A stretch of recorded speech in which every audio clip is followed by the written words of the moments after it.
goodbye? Oh, you just wave to the camera, right?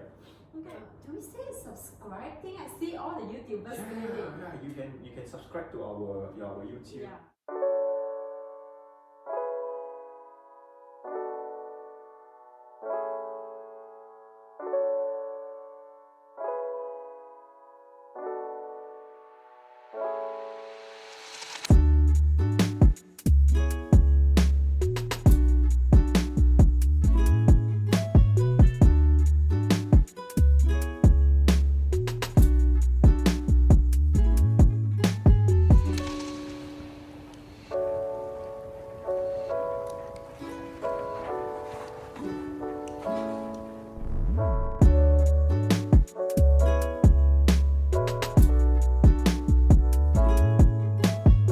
Hey guys, subscribe to us at The Mind. So we'll be talking a lot about mental health and psychology. So if you're interested to know, subscribe.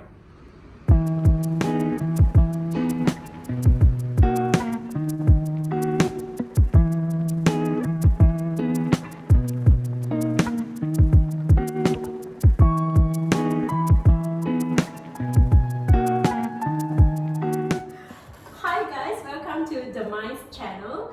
I am Nicole. I'm a clinical psychologist from The Mind, and this is Sin Yu. He's a sports and exercise psychologist at The Mind. Hi, welcome. Hello. Well, a lot of people would not know what sports psychologist is because it is quite rare, especially in Malaysia. I would just say that. Yeah. So from what I know, Sin Yu, you are a sports enthusiast. Okay. Yes. Yeah. I was able to ask you the typical question. Sure. Why sports psychology? Like you said, I'm a sports enthusiast. So basically, and I love football.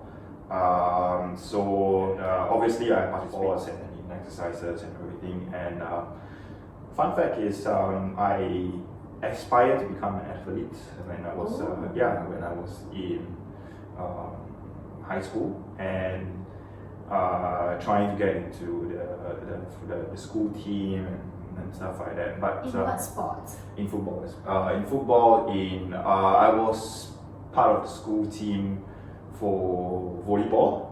Yeah. Wow. So and, this enthusiasm and everything goes to the college level and stuff like that. And I still play football almost every day during college. For free time and stuff like that. And just one day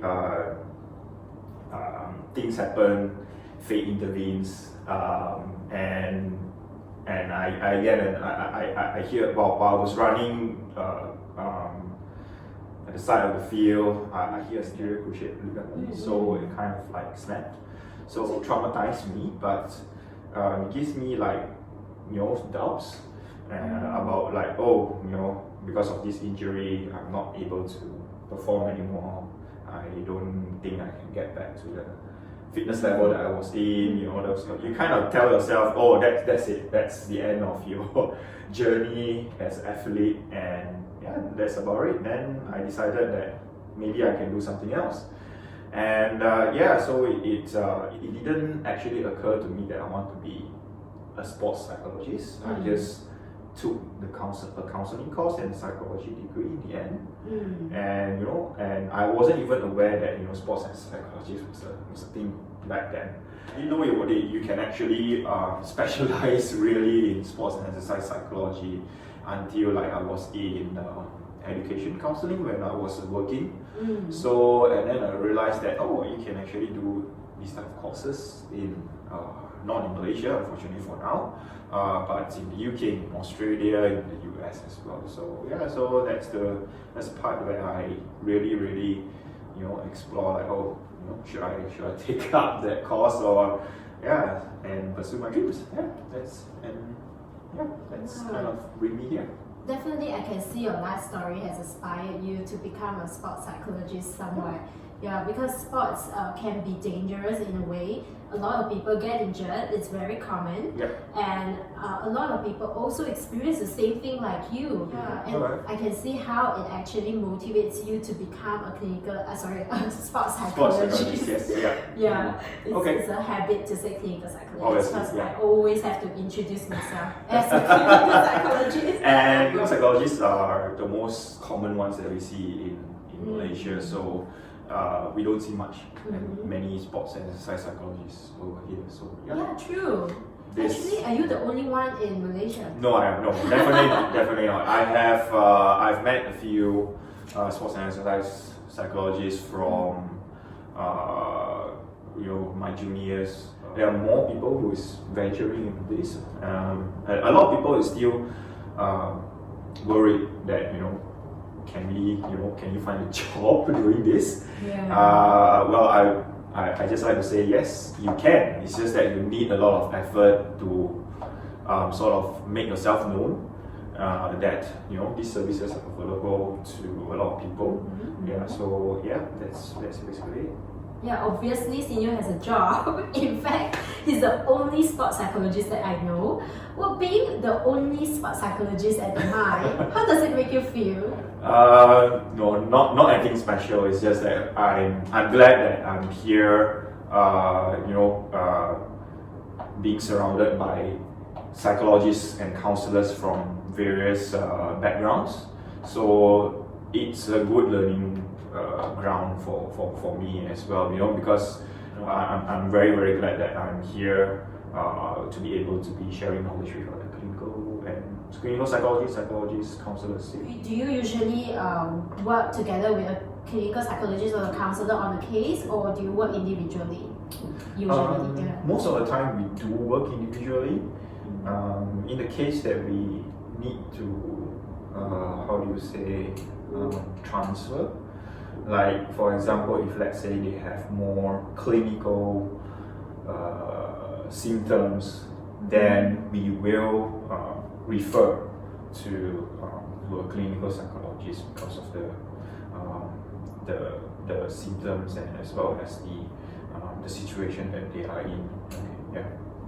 Okay, that's good to know because I haven't had the chance to work with you yet on the case, Yeah. but I would see that in the future there could be an opportunity to work together, Yeah. right? Because I do have some clients that I can also refer it to you because of some sports related problems. Yeah. With your experience on being on TV before, Yeah. I'm wondering, does your clients also involve like celebrities, like professional athletes? Okay. We do have, I wouldn't say celebrities, but professional athletes definitely, yes. So I deal with people who range from national athletes to high school. So it's a huge range. So like children and people who are years old and 50 years old and they're still pursuing excellence in sports.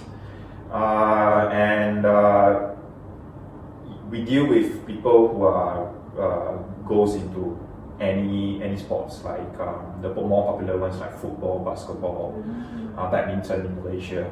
But we also deal with sports that is not so popular in Malaysia, like equestrian, archery, martial arts.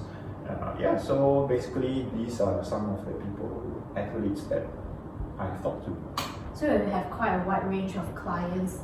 Do you have to have some kind of knowledge in all different kinds of sports?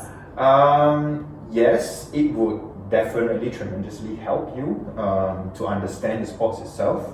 So like I remember the first time when I got like those that I'm not familiar with, like golf and golf. Wow, I don't know about that. Yeah, like golf and equestrian.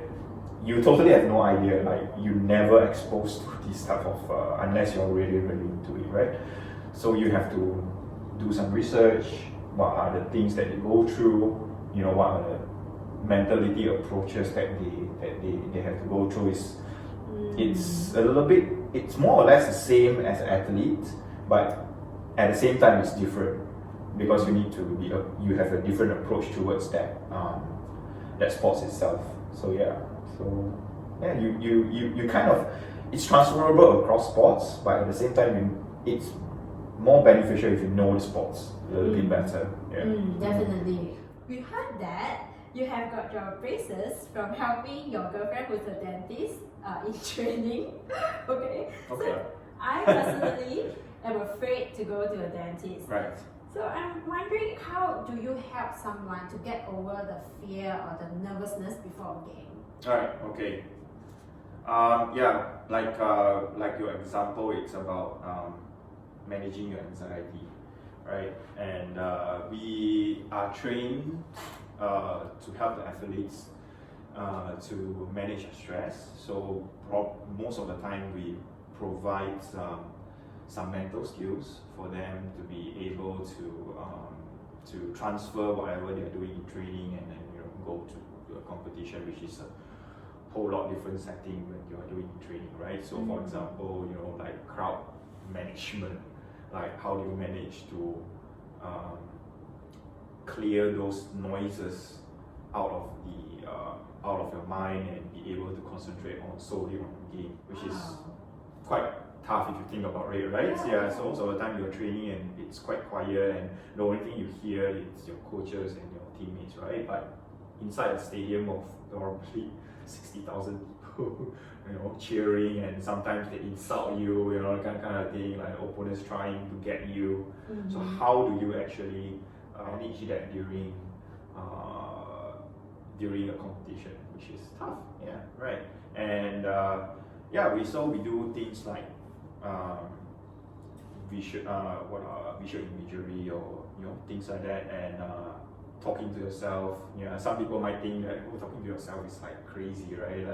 Like only crazy people does talking to yourself, but no, it's that's actually very healthy. It is very healthy, yeah. So like research has said that talking to yourself, self-talk techniques are actually beneficial for yourself. You kind of make yourself more aware of the things that is going on, what are the emotions that you're going through.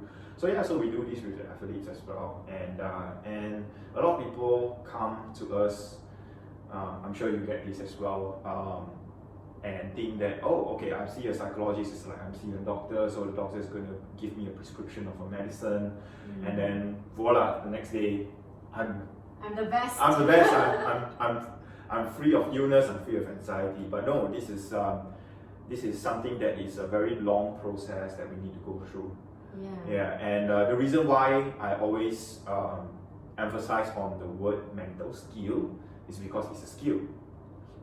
So a skill is not something that you learn today and tomorrow it's like I'm going to the field and I'm all perfect and stuff like that, right? So we need to practice.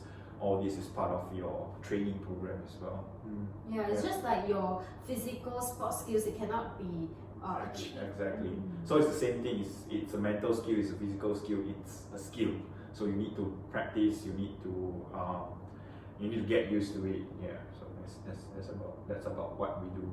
That's very interesting, because currently I'm actually training to play tennis. Okay. It's a new game that I started. Yeah, and I wonder, if you were to work with an individual, a client one-on-one, what kind of things will you do? Let's say, for me, I play tennis, I'm getting free consultation from seeing you right now. Perfect. Yeah, so what are the things that you will include in our training? Okay, so it depends on the things that what are the goals that you want to achieve, right? So what you want to achieve, like? I think I am too old to go for competition. Okay. As we all know, that tennis is a sport that requires a lot of time to pick up. It's not as easy as how you can play badminton straight away. That's right. Yeah, there are a lot of times you have to pick up the balls when you just started tennis. So what I really want is to be able to play well, so I can enjoy it with my friends. Okay. Okay. Yeah, so for the first thing, you are never too old to play anything. So you're never too old to enter competition. It's about mindset. So these are the things that we give tell athletes, you know, like because they judge themselves, you know, early, like, oh, I'm too old for this, I can't do this anymore, I'm already reaching 30, and you know, that kind of thing. You know, but I've seen athletes that are like 30 plus, 40 plus, and they are telling me that, you know, I want to enter a competition in martial arts and everything, and yeah, this is where we help them to achieve that goal, kind of set the mindset for them, you know, going into the sports, and let's see where you can bring yourself to. You know, who knows, maybe in 3 years time I might be seeing you on TV, so yeah, or representing Malaysia on the Olympics or something like that. Never know. Oh, that sounds really motivating already, knowing that there is a chance, there is a hope, you know, and we shouldn't just make a decision like, no, we're not going to get there, it's too early to say that. And that's a good reminder, to be honest. It is. Yeah, I'm wondering, will there be any mental tricks that would help me to pick up the sports faster? Okay, so yeah, like you say, it's I wouldn't like to use the word tricks. I would like to learn, like I said, I like to use skills, mental skills, correct, yes. So yes, there are mental skills that will be able to help you. So for instance, if you're new to a sports, so a lot of things is about using imagery and self-talk, that kind of thing. So for example, what is the skill that you most likely that you want to improve on? When the balls comes to me, it's everything is happened too fast, and I couldn't practice all the steps that whatever my trainer has taught me to hit the ball correctly in the correct posture. Okay. Yeah. Yeah. So you know, like so if let's say for example you want to, you know, perfect your forehand training or the backhand training and hitting the ball correctly, you know, we do things like instructional self-talk, right? So what you do is that we can develop a script, for example, like, okay, so whenever the ball comes to you, what you need to do is to remember to hold it firm and looking at the ball and try to hit it, you know, all these things. So we can write that script down, and then you can talk to yourself, right? For example, if you want to stare at the ball, focus on the ball, and then you tell yourself that, oh, I need to swing my hands backwards and then hit on. I can see how helpful it can be. Yep. Yeah, because I've never written a script down, but I've always been telling myself, but the script is all over the place. I guess by writing it down, it will help me to focus on what I really have to do. Yeah. Wow, that's amazing tips. I got this free consultation. Thank you so much. Yes, yeah. So this will be a free consultation, and Nicole will be getting my help for the next 10 sessions. Just kidding. Okay.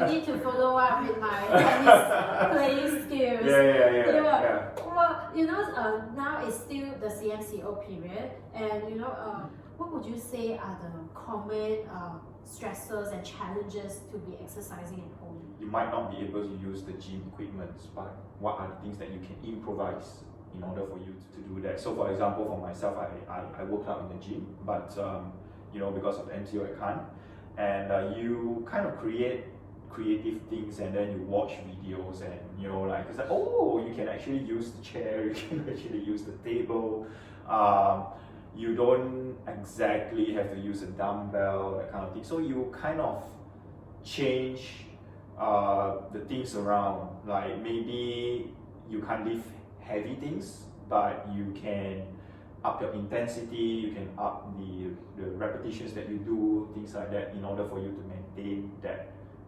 fitness, right? And it's also in order for you to motivate yourself, you know, it's not just about routine.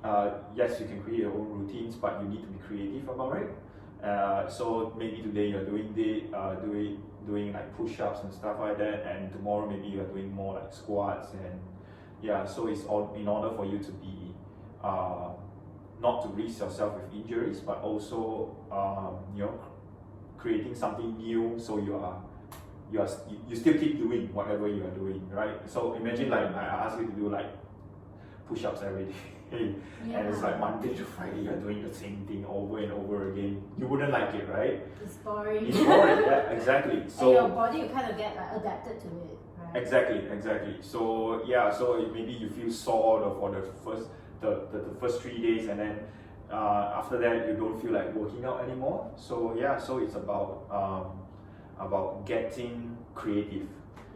Yeah. So that's my advice while you're doing exercises during the MCO. Well, that's about it, my questions. And now we have come to the very fun section. Wasn't expecting this, but okay. Okay, well, a lot of times in sports, right, we have to make decisions split second. Yes. Right? Correct. So we need to be trained with fast response. I'm sure this is I see where this is going. But I can see this is what you would train your clients to also master, right? Just a little bit on that. I might be fast, but decision making probably sometimes I might not be. Are you an indecisive person? Not exactly, but when you need to perform on a quick fire kind of thing, it's like boom, you go there and then what you need to do, you kind of feel anxious, you kind of feel stressed. True. So this is the part where we come in. I will give you a moment to get ready. I'm gonna use all the mental skills that I have in my arsenals to breathing, focusing, self-talk, kind of thing. Let's have a 1 minute silence.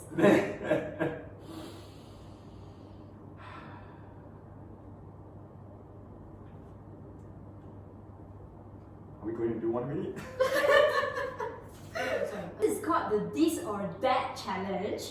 Please answer the following questions as fast as possible. Sure. You will be given 2 options, but you can only choose one.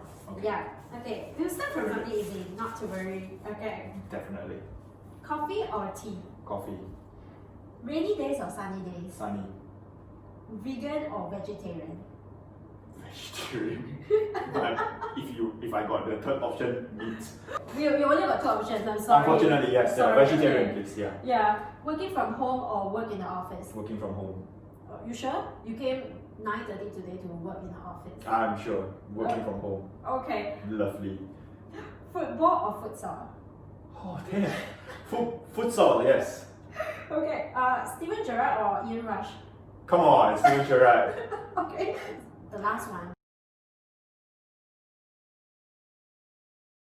Last one. Joel or Connor? Joel. Oh, what? I don't know, it's split second, right, Kayong, but that's just split second, right? I love you both. So subconsciously, you would prefer Joel. No, that's not true. That's not true. Alright, thank you so much for participating in You're most our welcome. interview today, and also we're so willing to play our game, our This or That Challenge. But since you will not be the first person or the last person to play my game, we'll see what the others will choose. Yay! We're gonna do a poll on that. Yes. Okay.